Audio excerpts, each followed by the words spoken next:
Okay, continuing with the King of the Ring series. This is going to be King of the Ring 1997. I'll tell you, man, the hype for King of the Ring is, getting pretty hot. I just saw Conrad uploaded a podcast with Jim Ross about the King of the Ring 1996.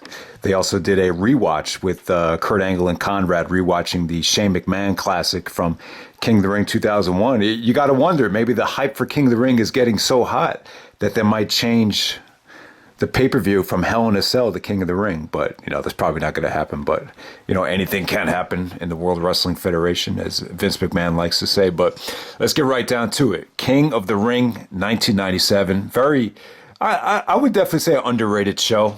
It's dead smack in the middle between 96 and 98. So you can see why it kind of goes under the radar. But we're actually at Providence, Rhode Island.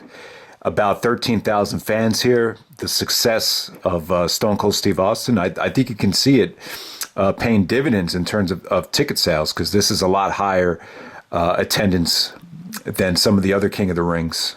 We go from 8,000 in 96 to 13,000 in 97. That's not a bad jump in terms of the attendance. I don't have any pay-per-view buy rate numbers here, but let's just jump right into the King of the Ring semifinals. So they only have the two semifinal matches and then the finals on this show, which is unfortunate, but that's just the way they did it at this time, and that probably was the way to go. I would definitely say this about the crowd.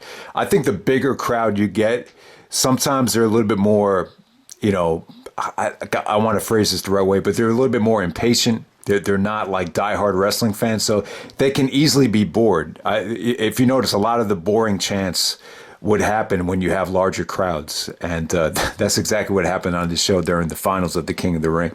But the first match tonight, you got Hunter Hearst Helmsley, Triple H with Chyna taking on Ahmed Johnson. I thought this was a hell of a matchup right here. I don't think the match lived up to its potential.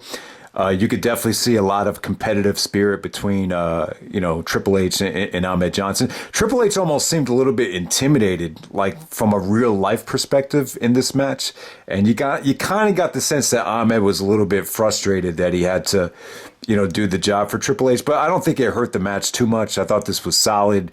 Ultimately, you saw some great strikes between both guys. It just felt like a slugfest. And then ultimately, Ahmed takes his eye off the ball and is, occupied with, Chyna being at ringside, who was very, very distracting in a lot of Triple H matches in 97 and 98. And then, Triple H hits the pedigree to get the pinfall. When I watched the pedigree, I almost forgot, I think there was a time where Triple H might have, killed a jobber from a pedigree. It's kind of like a mythical story. I'm not sure if it's really true, but it kind of brought back memories of that rumor. But yeah, man, Triple H goes over and advances to the finals. Next up, we got Mankind taking on Jerry the King Lawler. Once again, Lawler cuts a very long-winded promo, just kind of burying Mankind, burying the WWE fans. Really very boring match here. I got to say, Jerry Lawler just controlled this whole thing. And it really just kind of took the life out of me. I was just like, man, you couldn't put Foley up against a better wrestler than this? Because at the time, I think even in 97, you kind of saw Jerry Lawler as, more of a commentator. And you would think with the roster being that stacked, let me look at the brackets here. Is there someone else that could have been in this spot? Savio Vega, Goldust, Crush, well, maybe not. I don't know. It's the King of the Ring. So you got to have Jerry Lawler on the pay-per-view, so it definitely does make sense. But Jerry just pretty much just controlled this whole match. Just, very safe, but kind of generic offense. I was just listening to Jim Ross saying that Jerry Lawler is like one of the safest workers ever. And there's definitely an art to that. I definitely believe in that. Whenever you're playing a sport, I just got injured really bad last night, bleeding all over the place. So whether it's a sport, whether it's wrestling, I think there's a lot of pride in protecting your opponent and a lot of pride in being safe. So I think, if you want to credit Jerry Lawler in terms of just being safe, I would definitely agree with that. He looks like he knows what he's doing and he's a safe worker. But ultimately, Mankind basically counters a sunset flip as, it wasn't even a sunset flip. Jerry was just kind of choking Mankind out. And then all of a sudden, Mankind just hit the mandible claw out of nowhere and, made Jerry Lawler submit. And that's how the match pretty much ended. But yeah, just kind of a drag of a match. It definitely felt like Foley was conserving energy for the finals. Next up, we got Goldust with Marlena taking on Crush. All right, Crush was actually in the Nation of Domination at the time. And the Nation actually came out with these guys. And you could just tell they were definitely inspired by, the whole O.J. Simpson case. They mentioned Johnny Cochran, but this guy, Clarence Mason, he was more reminiscent of Christopher Darden, who was the prosecutor in the O.J. Simpson case, the guy that actually made O.J. try on the glove. It looked like he was more inspired by Darden than Johnny Cochran, just in terms of the look, the skinny, bald head with glasses, that was Christopher Darden. But another match that just kind of bored the shit out of me. Just Crush kind of locking Goldust in a headlock throughout most of the match. Goldust got the feel-good victory. Him and Marlena were babyfaces at the time, kind of celebrating, lots of kissing, lots of cute kissing. They were a real-life couple. I think, Goldust and Terry Runnels actually did have a baby together. But yeah, this was probably the worst thing on the show. I got to be honest with you. And then next up, you have the Hart Foundation.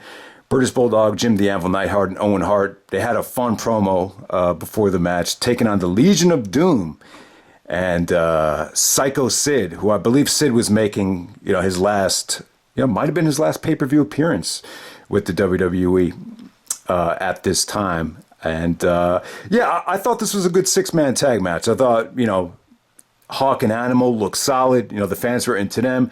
Sid got a monstrous hot tag. Sid was technically a babyface here, so anytime they turned Sid babyface, he was always over with the fans. He had a great look. They didn't ask him to do too much here, so I thought the wrestling was acceptable. Once he did get the hot tag, Bulldog and Owen, I thought they looked crisp.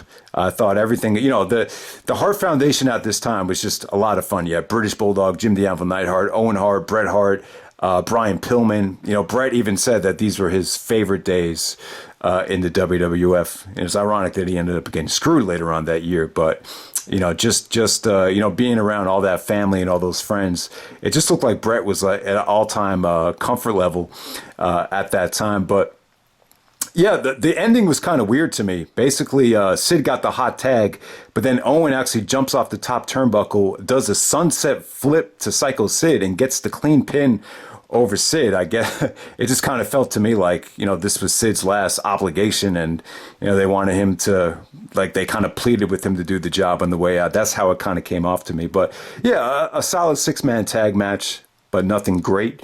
All right, next up we have the finals of the King of the Ring tournament. We got Hunter Hearst Helmsley, Triple H with China to take on Mankind. They got about 20 minutes out there, and I'll tell you, it was a task. It really was. I think at this time, to ask Triple H and Mankind, they were still trying to prove themselves. This is really where the whole Triple H and Mick Foley feud kicked off with a bang, but I think the fans still kind of saw these guys as mid-carders, not quite on a main event level yet. So there was a lot of boring chants here, and it was a very large crowd. You could tell they were drawing more casual fans. So the fans were a little bit impatient. And I thought this was a great match, though. If you could take away the poor crowd reaction that it got, I think it's an incredibly good match. I mean, they did a lot of great things here. Mankind actually was tossed into the ropes, and he actually got twirled up onto the ropes, with his, ears being suffocated. That came off great. Triple H did the pedigree through the table. There's just a lot of, vicious, bumps that Mankind took, even from China. China caused Foley like an enormous amount of pain. I think when you go to SummerSlam when they had the steel cage match, I think Foley said the most painful bump he ever took was the steel cage door shut when China slammed it on his face. Like, that was the most painful spot ever. Like, more painful than Hell in a Cell, more painful than the electrocution spot at the Rumble. So, but yeah, man, long and just very drawn out. Lots of near falls, lots of fighting off the mandible claw, lots of interference from China. Just good stuff here, man. Too much to go into. The first time I saw this match was on the King of Kings DVD, and yeah, man, it was definitely great stuff. So Triple H goes over, he wins the King of the Ring that he was originally scheduled to win in 1996, and yeah, I mean that says a lot about Triple H. You know, to be in line to win something, they take it away from you, and then you have to kind of start all over again, and prove yourself once again in a slightly different role. And then you still find yourself King of the Ring. It's one of those things that really showcases the competitive side of pro wrestling. And, it shows you how much passion Triple H had. I think it shows you how much discipline he had and, how much confidence he had in himself, because I think that would have broken a lot of people, all the punishment that he took after the Click incident, which a lot of the higher ups thought was in poor taste and very selfish of him. But yeah, a wicked war between Triple H and Mankind that I felt the crowd did not appreciate it as much as they should have. I really thought this was a 4-star match with a 3-star crowd, if that makes any sense. But yeah, good King of the Ring finals. It really seemed like they kept the tournament matches short in favor of having a good final. And you know what? When I think about the finals here, this might have been, in terms of like the King of the Ring pay-per-view finals, this might have been the best one. All right, I would say between Bret Hart and Bam Bam Bigelow and this Triple H and Mankind match, I'd probably give the nod to Bret and Bam Bam, but without a doubt, this is the second best finals that the King of the Ring's ever had, at least on the pay-per-view. And then Bret Hart comes out and cuts a promo with the Hart Foundation, just kind of burying Shawn Michaels once again. He kind of mentions like, I hope this time no one has a pussyfoot injury, or someone is faking a back injury. He's basically setting up the Canadian Stampede match. Talks about how at Canadian Stampede he's going to return to Calgary at the Saddle Dome. Great promo by Bret. I really thought Bret Hart in '97. Just his promos were very engaging. They felt very real. They had a lot of hostility in them. I think Hogan even said that his favorite mic worker in 1997 was Bret Hart, which does cover a lot of ground. I think Bret Hart had really good mic skills. I really, a lot of people think he was a boring wrestler, think he was boring on the mic. I'm the total opposite. Like even Bret's like babyface promos, they just have such a sense of, pride and, I want to say egotism to him in a good way that I have always found them very engaging on the microphone, whether babyface or heel. But as a heel, everything was just such a shoot and just felt so competitive that it was just really, really engaging. But ultimately, Bret Hart had a knee injury on this show. Originally, they wanted Bret and Shawn to have their big rematch at King of the Ring. King of the Ring was still a Big 5 pay-per-view. At this time, it was still only one of 5 pay-per-views that got to the 3-hour mark, or almost the 3-hour mark. And, there was a lot of ticket sales at stake. So originally they wanted to do Bret versus Shawn. They had to postpone it here because Bret had to get, I believe, arthroscopic knee surgery. Nothing serious, but it was going to keep Bret out a couple of weeks. So so Shawn actually returned in a tag match at the end of May, after, not being a part of WrestleMania 13 because of knee problems. There was a lot of, obviously a lot of you guys know Shawn Michaels lost his smile. A lot of it had to do with the knee injury. There was a little bit uncertainty about how serious the knee injury was. Different doctors were telling him different things. A lot of doctors advised him that he had to get reconstructive knee surgery, but the bottom line is he was ready to go by the end of May, and he looked better than ever. Him and Austin had one of the best Raw matches of the Monday Night War era, where they beat British Bulldog and Owen Hart for the tag team titles, which is, probably one of the best tag team matches of 1997. And, Austin was very cocky. He was basically saying that he won the tag team titles by himself, and then Shawn disagreed with him. But the tension and the animosity between Austin and Michaels was really good. And I got to credit Shawn Michaels too. Like, he had this sexy boy, gimmick that was kind of catering towards the women and the kids. But when you put Austin and Michaels face to face in these backstage promos where they're both heated, like, Michaels had just as bit of a, the attitude and the edge that Austin had. And Austin was just on fire at this time. So we get Austin versus Michaels before WrestleMania 14. And For a long time, I always was under the impression, and this is going back to like 2001, 2000, before I really got back into the company. I always thought that Shawn and Austin, their only matches at WrestleMania 14. And, the WrestleMania 14 match, it's pretty well documented. Austin had just, come back from the neck surgery and, wasn't in the best. He definitely put on a lot of muscle. I think he would even agree. He put on a lot of weight after the neck surgery. And then Shawn Michaels just was in a lot of back pain, after his casket match with The Undertaker and, that WrestleMania 14 match. I don't think a lot of people noticed at the time, but when you watch it back now, like you could just see like they were just both very limited, with Austin being afraid to bump and Michaels just, not able to move as well as he normally would. It's like night and day. When you watch this match, Austin's like on fire. He's lean. He's not carrying any body fat. He's just like, he's so intense. And Michaels is just like flying all around the ring. Like he's taking a million bumps. He looks sharper than ever. So yeah, the wrestling was good here. It felt like a great brawl, but at the same time, you definitely saw great fast paced action. A lot of weird things happening in this match. And, I think people are going to hate the finish. There's actually a spot that kind of really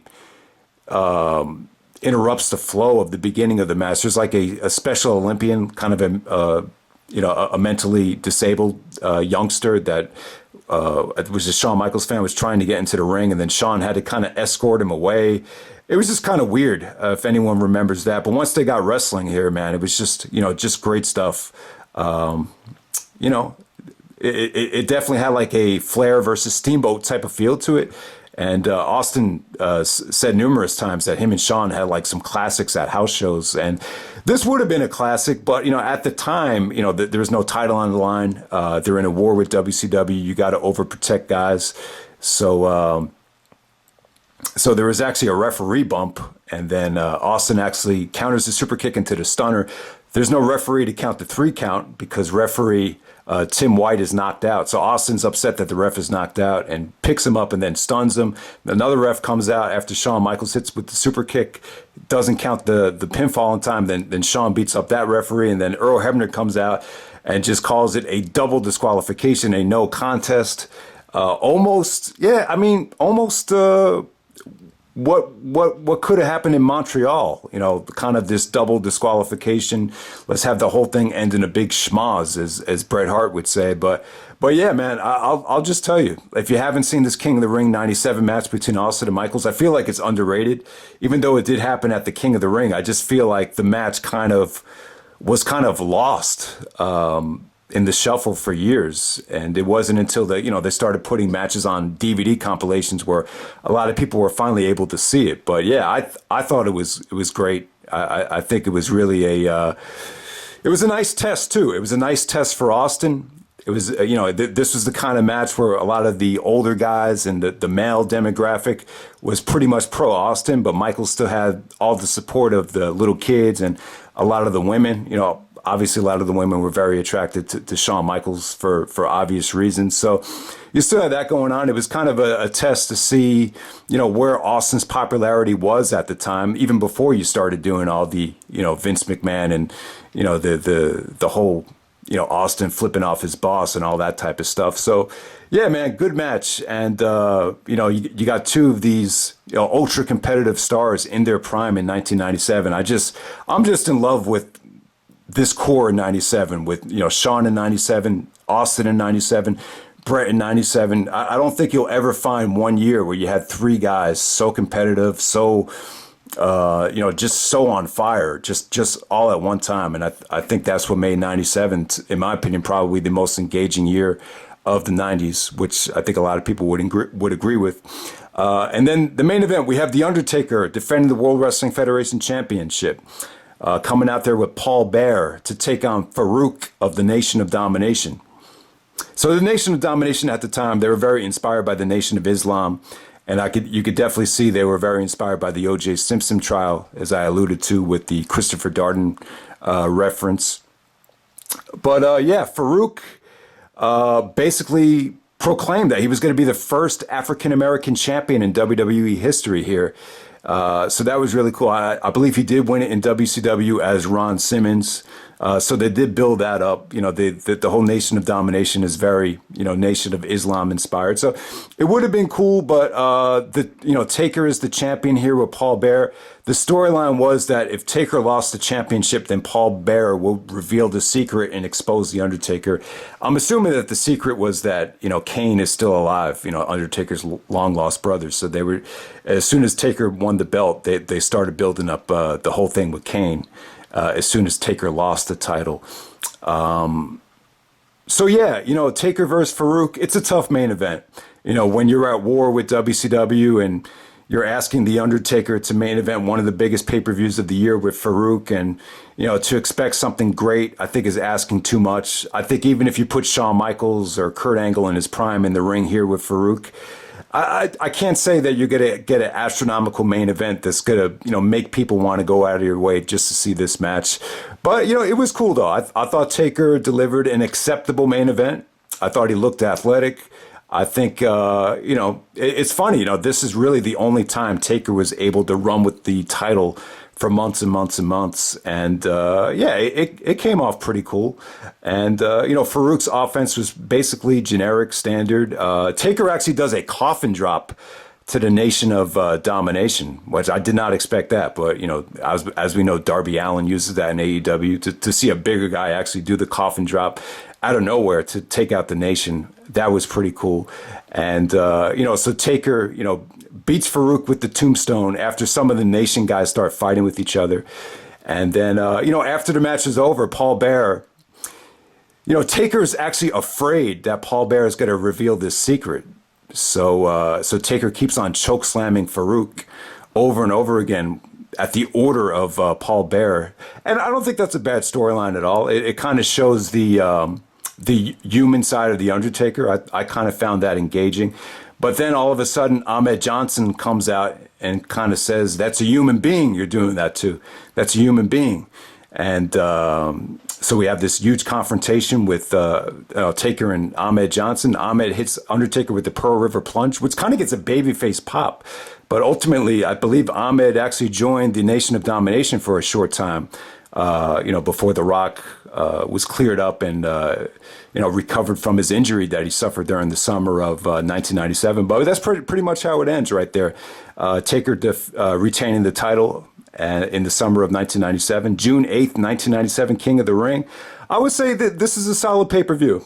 I wouldn't say it was great. I think the King of the Ring finals, one of the better finals in the history of the King of the Ring. You got a dream match between Shawn Michaels and Stone Cold at the time, which was really, really good. But, just a lot of people are going to be, I just think a lot of people were pissed off with the double DQ. But at the time, you had to protect the investments, especially when you're in the midst of a Monday Night War like they were with WCW. And that's pretty much it. I wouldn't say the undercard was the first three matches were kind of underwhelming.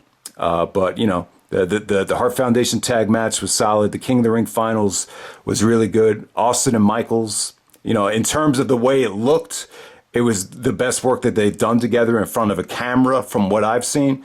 But in some ways, I feel like the WrestleMania 14 match, it just has a more satisfying feel than this does. I just think that ending at WrestleMania 14 is so iconic that I'd actually put it above this match in terms of like personal enjoyment. But, Austin and Michaels, it's just a shame that, those two guys didn't get enough of a chance in the ring, other than just this one time when they were both healthy. But the bottom line is they're both healthy here.